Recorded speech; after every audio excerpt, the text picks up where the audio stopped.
नमस्कार दोस्तों, आज के हम अपने इस वीडियो में बात करेंगे कि डॉक्टर की हैंडराइटिंग इतनी खराब क्यों होती है और इससे क्या क्या नुकसान हो सकते हैं। तो चलिए शुरू करते हैं आज के हमारे इस वीडियो को।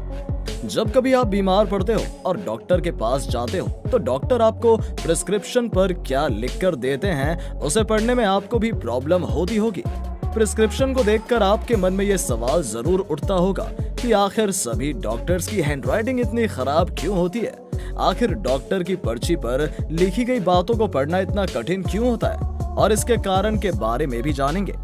डॉक्टर की हैंडराइटिंग खराब होने का सबसे बड़ा कारण ये है कि उन्हें बहुत ज्यादा लिखना पड़ता है। आपको क्या लगता है कि डॉक्टर केवल आपकी पर्ची पर ही ऐसे लिखते हैं? डॉक्टर के पास हर दिन न जाने कितने मरीज आते हैं और उन सब के लिए उन्हें अलग अलग प्रिस्क्रिप्शन लिखना होता है। उसके हिसाब से उनका लिखने का काम बहुत ज्यादा होता है। शायद यही सबसे बड़ा कारण है कि डॉक्टर प्रिस्क्रिप्शन पर मेडिकल से जुड़ी बहुत कम बातें देखते हैं। जल्दी में लिखना भी हैंडराइटिंग का खराब होने का मुख्य कारण हो सकता है। डॉक्टर के पास हर दिन बहुत संख्या में मरीज आते हैं और उनके पास इतना टाइम नहीं होता कि वो हर पेशेंट को ज्यादा समय दे पाए और आराम से उनसे बात करके उनकी पर्ची आराम से तैयार करे। यही कारण है कि डॉक्टर जल्दी में रहते हैं, क्योंकि उन्हें एक फिक्स टाइम में बहुत सारे मरीजों को अटेंड करना होता है और कम समय और जल्दी की वजह से ही डॉक्टरों की लिखावट खराब होती है। जरा सोच कर देखो, अगर एक डॉक्टर को हर दिन 40 से 50 मरीज अटेंड करने पड़े तो उनका दिन कितना ज्यादा स्ट्रेसफुल हो जाएगा। हर मरीज की बीमारी के बारे में सुनना, उसके बारे में प्रिस्क्रिप्शन पर लिखना, उसकी बीमारी के अकॉर्डिंग दवाइयां प्रिस्क्रिप्शन पर प्रिस्क्राइब करना यह आसान काम नहीं है। और रेगुलर केस के साथ साथ इमरजेंसी केस भी डॉक्टर को देखने पड़ते हैं। इस प्रकार स्ट्रेस से भरा दिन भी डॉक्टर की हैंडराइटिंग पर असर डालता है। आपने कभी इस बारे में सोचा होगा, जब स्कूल में एग्जाम होते हैं तो जब हम पेपर को लिखना स्टार्ट करते हैं तब शुरू में हम बहुत ही अच्छी हैंडराइटिंग के साथ शुरू करते हैं, लेकिन धीरे धीरे जब हम लिखते जाते हैं तो हमारे हाथों की मसल थकना शुरू करती है और अंत तक हमारी हैंडराइटिंग काफी बिगड़ जाती है। ऐसा इसलिए होता है, एक तो आपको पेपर खत्म करने की जल्दी होती है, साथ ही लास्ट तक आते आते आपके हाथ की मसल्स काफी थक जाती है, इसलिए लिखावट खराब हो जाती है। डॉक्टर की हैंडराइटिंग खराब होने के पीछे मेडिकल शब्दावली भी जिम्मेदार है। आपको पता होगा, ब्रूसेलोसिस इस नाम की कोई बीमारी है जिसे बिना स्पेलिंग चेक करे लिखना पड़े तो आप सोच में पड़ जाओगे। इसी तरह और भी बहुत मेडिकल टर्म्स हैं जो डॉक्टर प्रिस्क्रिप्शन पर लिखते हैं तो मरीज कंफ्यूज हो जाता है। ये बातें आपको भले ही समझ में न आती हों, लेकिन केमिस्ट इन्हें समझ लेता है। क्या आपको पता है कि डॉक्टर की खराब लिखावट की वजह से कई बार मरीजों की जान तक जा सकती है। एक रिपोर्ट के अनुसार डॉक्टर की खराब लिखावट की वजह से साल में 7,000 से भी ज्यादा लोगों की मौत होती है। विश्व में भारत की स्थिति काफी हद तक बहुत खराब है। ये आंकड़ा सच में हैरान कर देने वाला है। अमेरिका, जो कि एक डेवलप कंट्री है, उसमें 3.2 बिलियन नुस्खों में से कुछ पर खराब राइटिंग की वजह से गलतियां होती हैं। डॉक्टर की हैंडराइटिंग एक बड़ी समस्या के रूप में सामने आई है और इसका बड़े पैमाने पर समाधान करने की कोशिश की जा रही है। इसे कैसे सॉल्व किया जा सकता है, इस बारे में हम बात करेंगे। इस प्रॉब्लम को ध्यान में रखते हुए ERX Now एक वेबसाइट बनाई गई है जिसका प्रयोग डॉक्टर इलेक्ट्रॉनिक रूप से नुस्खे देखने के लिए कर सकते हैं। हानिकारक दवाओं से होने वाले रिएक्शन के बारे में पता लगा सकते हैं और ये फिक्स कर सकते हैं कि फार्मेसी सही दवाई और खुराक दे रही है या नहीं, क्योंकि गलत दवाई की वजह से हजारों लोग मर रहे हैं और हम इस समस्या पर बहुत सदियों से काम कर रहे हैं। शिकागो में स्थित स्वास्थ्य देखभाल प्रौद्योगिकी कंपनी के CEO ग्लेन टलमैन, जो एक ERX Now वेब के संस्थापक हैं, उनका कहना है, इन गलतियों को रोकने के लिए हमारे पास आज टेक्निक है, फिर भी गलतियां क्यों हो रही हैं?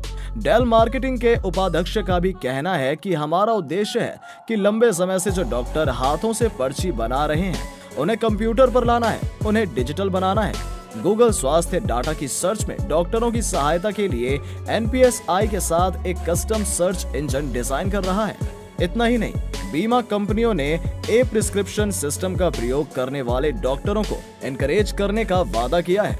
हालांकि वर्तमान में कुछ डॉक्टर सालों से इलेक्ट्रॉनिक तरीके से प्रिस्क्रिप्शन दे रहे हैं, लेकिन फिर भी कई डॉक्टर पेन व पेपर का यूज करते हैं। सभी डॉक्टरों के लिए वेब आधारित टूल को बनाने का ये पहला राष्ट्रीय प्रयास है।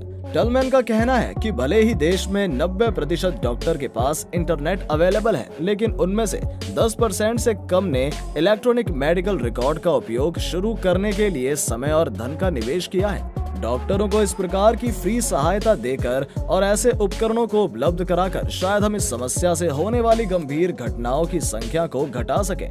ये नया प्रोग्राम वेब आधारित है। इसमें किसी स्पेशल सॉफ्टवेयर हार्डवेयर की जरूरत नहीं है और इस नई प्रणाली को सीखने में 15 मिनट लगते हैं। देश भर में फार्मेसी को नए सिस्टम से जोड़े रखने के लिए ये तकनीक है जो पूरी फार्मेसी को राष्ट्रीय एटीएम नेटवर्क और बैंक की तरह जोड़ता है। डॉक्टरों से देश की 55,000 फार्मेसी तक ये उसके ट्रैफिक को संभालेगा।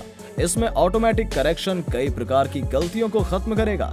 जब फार्मासिस्ट गलत नाम को पढ़ेंगे और उन्हें गलत समझेंगे, तब ये सॉफ्टवेयर उसे करेक्ट कर देगा और इस प्रकार गलत दवाइयों की वजह से होने वाली समस्याओं का समाधान हो जाएगा।